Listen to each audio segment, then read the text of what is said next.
Okay, let's take a look at how to handle working with two-color brioche in the round when you come to the end of a round. My purple or a bright pink yarn is the yarn that I am always barking with. As I'm coming toward the end of the round, you can see I have just completed a bark stitch. I've brought my yarn to the front, slipped the stitch. I'm going to move my yarn to the back and then knit this next paired stitch or bark this paired stitch. I'm almost to the end of my round.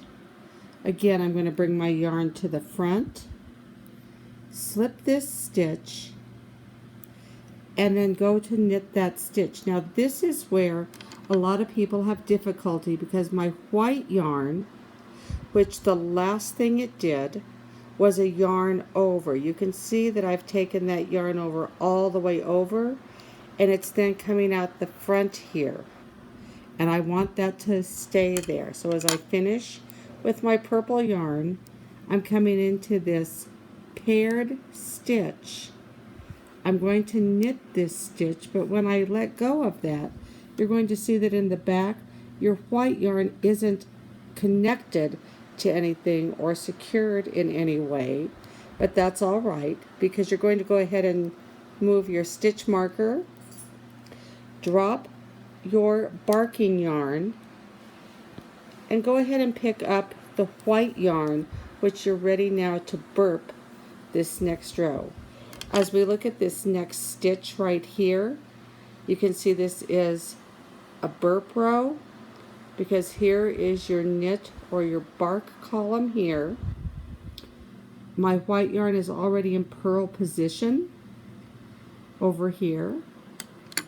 I'm going to go ahead and take my paired stitch, come in as if to purl, come around the paired stitch, drop that off, and I'm ready to go ahead and move my white yarn with my slip, yarn over, and to purl the next paired stitch. Let's take a look at what happened to the purple yarn when we reach the end of that row. Our purple yarn is back here at the back, coming out of this stitch right here that was barked. The white yarn looks like it's coming across here. It indeed is, but it won't get caught. It is no different than the other lines established previously as you go through. I'm going to stop the video and knit on a round, and then I'll show you what to do when you come to the end of the round.